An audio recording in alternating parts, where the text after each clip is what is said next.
I'm Lisa Dahl, health and wellness coach, and welcome to Getting Healthy Without Rules. This show is about understanding the things that impact your health and wellness and finding ways to improve it. This show supports a non-diet, no-rule approach to health and wellness. Health and wellness is a moving target, and we all have different needs and opportunities to improve it. This allows you to make the best choice with the information that you have right now. It helps you to be present, flexible, and resilient. In addition, I support you from shifting from judgment to curiosity and offering yourself self-compassion. It's time that we're all a little bit kinder to ourselves. In this show, we have talked about all the different aspects of our lives and how they affect our health and wellness and how everything is interconnected. We have also talked about the importance of being connected to our bodies and being able to perceive and understand the messages that our bodies are giving us. In today's episode, we're going to dive deeper into connecting with our bodies, in particular about hormone balance, menopause, and the practice of Ayurveda.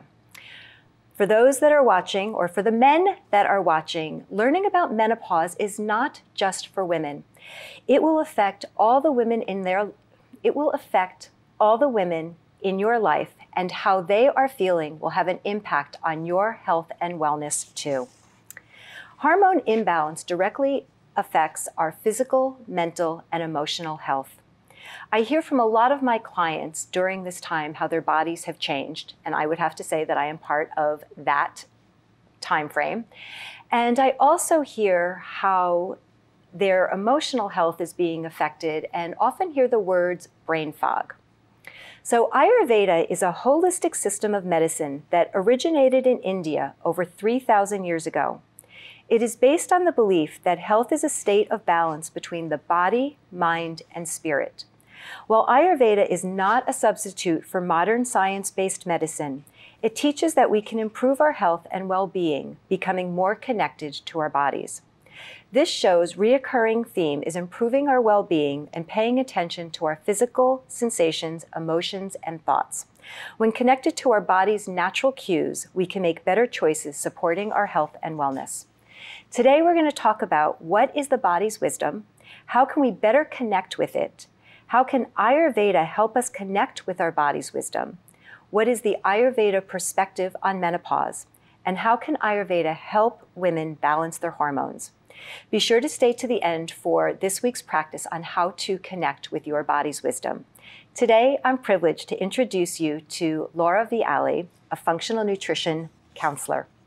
Laura is a functional nutrition counselor and an Ayurvedic lifestyle coach specializing in hormone balance for women in peri and post-menopause. She is the founder of Naturally Thriving Women's Health and the creator of Thrive Method for Hormone Balance, a comprehensive program for women going through the phases of menopause. After overcoming some of her own symptoms of hormone imbalance in her early 40s, she is passionate about teaching women how to honor their bodies, trust in their own wisdom, and thrive through the stages of menopause and beyond. Welcome to the show. Thank you. I'm so happy to be here. Well, I am happy to have you. And Ayurveda is something that I don't know a lot about, so I'm really excited about the conversation. Yeah. So let's begin with, tell me, what is your body's wisdom? What does that mean to you? Yeah, so I think for me, it means a combination of intuition and instinct, right? And then also paying attention to your physical body and what it's trying to communicate to you. So that's my simple answer. And how did you personally discover the value of honoring your wisdom in your body? Yeah, so for me, back when I wasn't honoring my body and sort of doing whatever I wanted and not feeling well, right? I I'd always been very interested in nutrition. And I've been working in the wellness industry for over 20 years. And so I was well aware of different ways to care for your body, right? So one of the things that, looking back now, I would say my intuition or my instincts were telling me was to try to stay away from gluten. and I know you're like a rule person, but that was what was coming in. And I really was not interested in doing that. I didn't want to do it. So but it kept coming in and I kept not feeling well. So what happened was I made sort of a deal with myself, and I decided instead of cutting it out completely, I would cut back. And what happened was I felt unbelievable changes in my body. And now, so years later, come to find out I have celiac in my family. So this was something that, I'm connecting all the dots now. I feel like that's the type of thing that I feel like we should honor, and that's the sort of wisdom that was coming through for me. And what kind of messages were you getting? Like what kind of sensations? What was your body feeling? What was you happening? Hearing? What was that little voice? Yeah, so the things that were coming up for me symptom-wise were anxiety, skin issues. I had acne. I had terrible insomnia. I had digestive issues. I feel like there's more. So yeah, there was several things going on, and vanity was speaking the loudest. I did not like this acne that was happening, and I had tried dairy. I had tried sugar to kind of cut back on those, and it was better, but not enough. And so I was, to be honest with you, I was trying to, I was going after the acne first and foremost. So when I did this experiment with myself after about 6 weeks, like my skin was better. There's more to that story.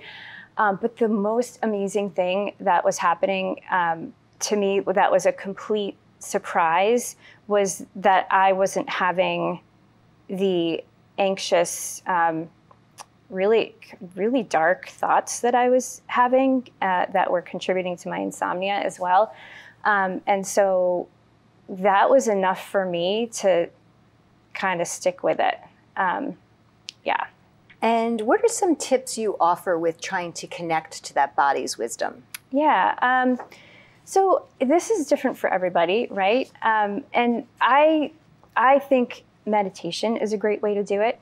I think just paying attention, experimenting, educating yourself, like learning about like the body, how it operates, what are the possible, like get curious, I think is curiosity is a huge component to understanding oneself and how to manage their health and wellness.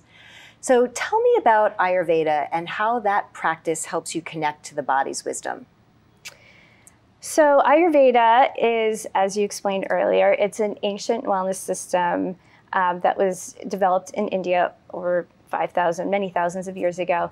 And what I really love about it is that it helps decode your symptoms. So it helps give another lens to look at what's going on in your body and then make adjustments, so according to that. Tell me more about decoding. What does that mean? So the simplest way of describing this is one of their practices is balancing with opposites. So like a super simplified, example would be if you're someone who experiences cold all the time. So maybe you're someone who has cold hands and feet, and you're chilly when everyone else seems to be fine or warm, and that kind of thing. You want to balance with the opposite. So you might opt for drinking warmer drinks as opposed to ice drinks. You might, have your food warmed instead of raw. To try that out, to do that, just to balance. So naturally, though, do people tend to, I'm somebody who is always typically run on the colder side. So I absolutely am always looking for that warmer drink where it definitely makes a difference. Like I wouldn't even think of having an ice cold drink in the middle of the winter. Right. Because that's not going to feel good in my body. That's right. So it's kind of saying, naturally tune in. Getting curious. What's going to make you feel better? Yes. If you're cold, what's going to warm you from the inside out. Yes, exactly. So how does the Ayurveda perspective on menopause differ from traditional medicine? What does that look like? Yeah. So I'm going to talk about the phases of life that Ayurveda teaches about, because it's super cool. So there's 3 phases of life. The first phase of life is called the kapha stage. So this is the building, the growing stage. So this is when you are in childhood, you know, so you're literally growing and developing. Then we have sort of what we would call maybe like not midlife, but you know, the years where for a woman, you're able to reproduce, you're going after your career, you're building your family, you're sort of establishing yourself as it's like your 20s and your 30s. Yeah, exactly. You're establishing yourself as an adult. And you know, in terms of menopause, you're able to reproduce if you're a woman, obviously. And then the third phase of life, which is called the vata stage of life, is when it corresponds to menopause and postmenopause, timing-wise. And this, Ayurveda teaches that this is a time of life when we are meant to share our wisdom, to share our life lessons with younger generations, and help them from our perspective. And I just think that's really beautiful. And how is that done? Can you give some examples of what that looks like? Of sharing your wisdom. And I mean, I think you're doing it with this show, right? I think it's, you know, when we feel good and when we are healthy and we are thriving, I think this comes naturally, right? You want to share your life lessons with people. So helping, you know, I feel like part of what I'm meant to do is to help women get to the point where they're feeling well enough so that they're excited about sharing, you know, what they've done. You know, when you say that you help women, you know, through the process of menopause using Ayurveda, can you share some examples of some tools that you use to be able to use that practice? Yeah. So, good question. So I use Ayurveda in my practice. So I use both functional nutrition and Ayurveda. And where I use Ayurveda the most is sort of staying in balance. So not only teaching women to tune in, to pay attention to the messages that their body is sending them, and that piece, but also on a more subtle level. I'm going to back up for a second.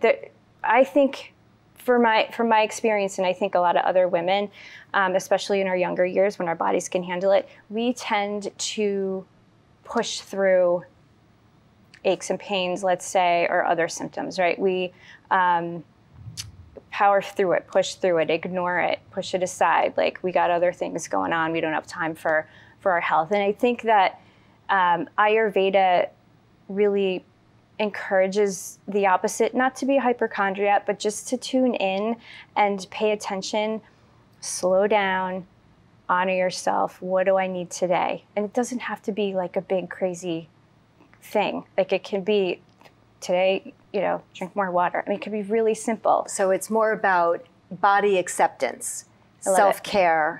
What are the messages, and being curious as to how can I honor what those messages are. So if I'm exhausted versus plowing through, maybe it's really important to take a nap, take time to just be, look at your sleep.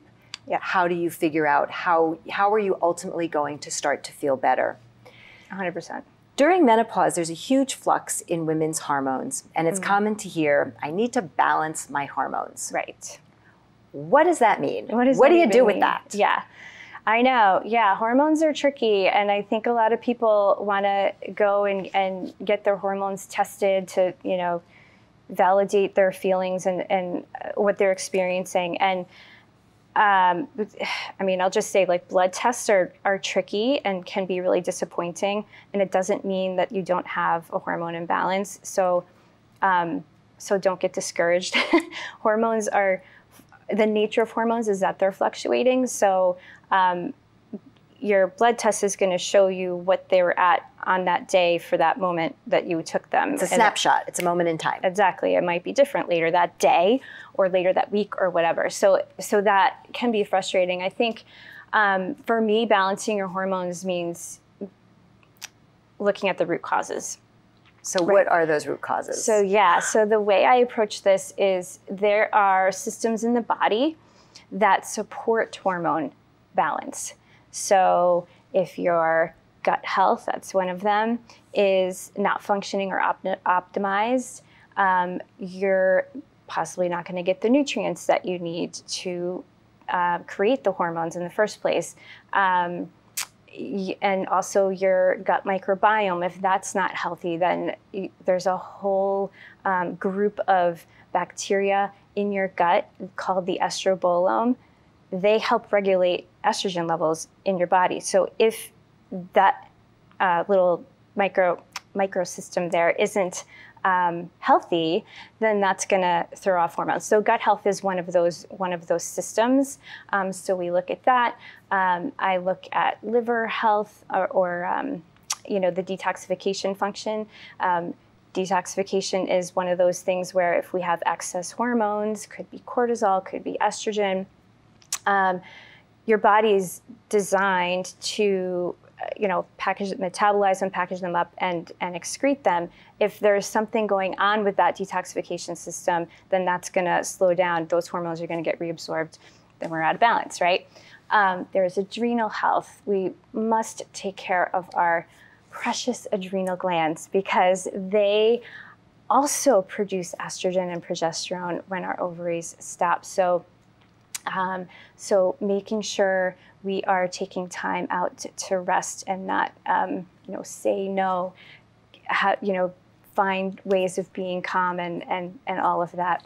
What is it called? Nervous system regulation. Yeah, right? So what I'm hearing is it's really about a practice of being present. Yeah. And to be able to take the time, and that when you do take the time to listen to the messages of your body, and it's hard to slow down. We're so consumed with all the things that we're doing. It's, I don't want to say a fancy name, but it's kind of a practice to really honor what is going on, not just to plow through and to slow down. And when you slow down, your body starts to naturally start to take care of itself and rejuvenate. 100%. Beautifully said. So I'm curious, what about that common complaint of brain fog? Yeah. Where does that come from, and where is Ayurveda different than traditional medicine? Yeah. So brain fog can have, again, we want to get curious what's going on here, like what could be the roots of this brain fog. And yes, this is really common for women going through perimenopause. So there is a peri and postmenopause. There is a hormonal component to it. But again, we want to dig deeper. Why are those hormones not in balance? What are those systems that are supporting our hormones? And do they need some help and optimization? So things that can be going on when we're looking at brain fog, it could be any of the things I just said. It could be poor gut health. In fact, Ayurveda talks about the concept of Agni. So Agni is a term that is related to digestion and detoxification, metabolism. It's sort of they're all wrapped together in this concept of Agni. And the word Agni translates to fire. And we want to strengthen the fire. So Ayurveda talks about strengthening that fire. And one of the symptoms of a weak Agni is brain fog, among a bunch of other things. But yeah, brain fog is one of those. So again, like a whole different lens, but going back to the gut, it's really, really important. So what are some actual practices that would be able to balance that out? What would you recommend if somebody came in and said, I have all this brain fog going on, and you determine it's one of these systems? Yeah. Can you give me an example of what that path would look like forward? Yeah, so if we talk about optimizing gut health, for example, or strengthening Agni. One of the very simple things you could do would be to make your food more easily digestible. So opting for, lightly cooked food, veggies, lots of nutrients, but you want to, when we lightly cook our food, it's a lot easier on the digestive system, especially if it's struggling a little bit, to extract and absorb those nutrients. So not 100% of the time, but if we, opt for that more, that could help. There's wonderful, delicious herbs and spices we can use that would strengthen Agni, like ginger and turmeric and cumin and all these yummy, tasty things. That all strengthens your Agni too. So it's simple food practices on how you're preparing your food, adding in some different spices, herbs, experimenting. How long does somebody have to experiment with something to perhaps see a change? See a change, yeah. That's a good question. I think it really depends. It depends on your starting point, right? And how deep your imbalances are. Your commitment level to, experimenting is going to affect it too. But I've seen people experience that clearing in just like 2 to 3 weeks. Yeah, so the body's so cool. It responds. It does. It does. It has a direct response, and one change has such a ripple effect on so many different other parts of our health and wellness. That's right. So I understand Ayurveda includes other modalities such as meditation, yoga, acupuncture, herbal medicine, and massage therapy. And I believe today you have a meditation that you would like to share. Sure, yeah. So if we could do that now, that would be perfect. Yeah, let's do it. All right, so I have notes here because I want this to be awesome. So, all right. I want everyone to get comfortable. You can deepen your breath. We'll take an inhale together and exhale. And when you're ready, you can close your eyes. And inhale again. And exhale. I want you to imagine yourself feeling your most vibrant. Your mind is clear.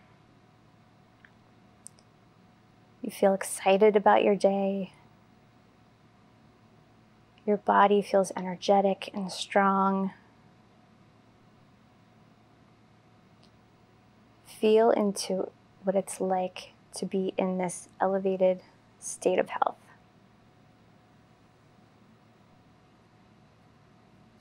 This is the healthiest version of you. And she is ready to guide you toward this reality.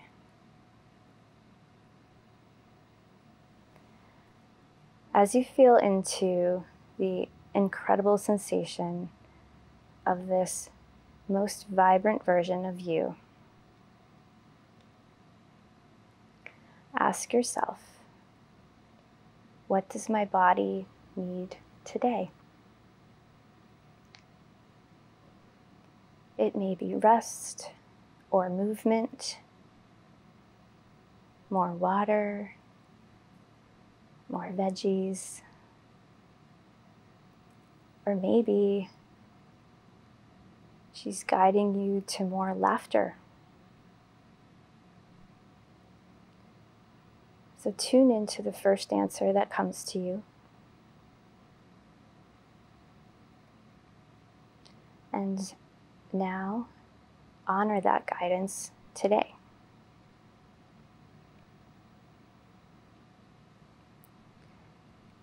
You turn your attention to your breath and take an inhale and exhale. And when you're ready, open your eyes. So it's really about connecting, feeling, noticing, creating awareness, and bringing that curiosity into all of your experiences. That it's not a black and white practice, it is about learning what is best for your body. That's exactly it. Couldn't have said it better myself. Because I believe in a no-rules approach to health and wellness, can you share how people can experiment to find what parts of this practice work best for them? Yeah, so what I do with my clients is, we create a plan. We have, different recommendations and options. And I want them to take the lead. What, after our conversation, resonates with you? What do you feel kind of excited about trying? Pick one thing, doesn't have to be 5 or 10.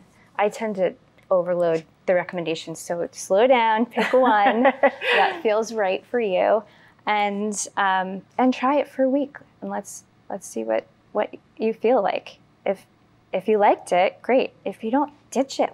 There's so many other things, So it's really about creating awareness, creating that vision, and then backing it out and finding that one simple thing that you're ready to be able to shift in your actions and behaviors today. Yes. We are very similar in how we like to support our clients, and that it's very client-centered, that it's not for us to tell our clients on how to work best, what they are supposed to do, that it's for them to help understand where they feel the least resistance, what they connect to, because what they connect to is what they're going to repeat and how they're going to thrive. Before you tell us about this week's practice, is there any other words of wisdom that you would like to share today? Yeah, I would like to remind women how intuitive you are, because I think that this gets lost. I think that there's a lot of fear that comes up when we don't feel well, and I just want you to remember that you have the answers within you. We are so intuitive, and I am really passionate about helping women reconnect with that. So encouraging people to be authentic and not to allow themselves to be dismissed. Often we will go to a practitioner, and if it's not an easy, identifiable thing, we want to encourage women, and anybody for that fact, to be able to use their voice, advocate for themselves, be willing to step out of line and try something different so that they can find what actually works for them. Yes. And I believe you have a downloadable meditation that you would like to share. Yes. So we can find that on your website, and that will be in the show notes. Yes. Yes, it will. So thank you for being on our show. Today we talked about connecting with our bodies, trying to understand a little bit better about hormone balance, where Ayurveda comes in, how it helps you support connecting to your body and your inner wisdom. If you would like to continue this conversation, please stop in for my monthly office hours, monthly conversations. And as always, I encourage you to reach out, send me an email, share what's working. If you are willing to experiment with honoring your body through your wisdom, what that practice looks like for you. And I look forward to sharing our next episode of Getting Healthy Without Rules.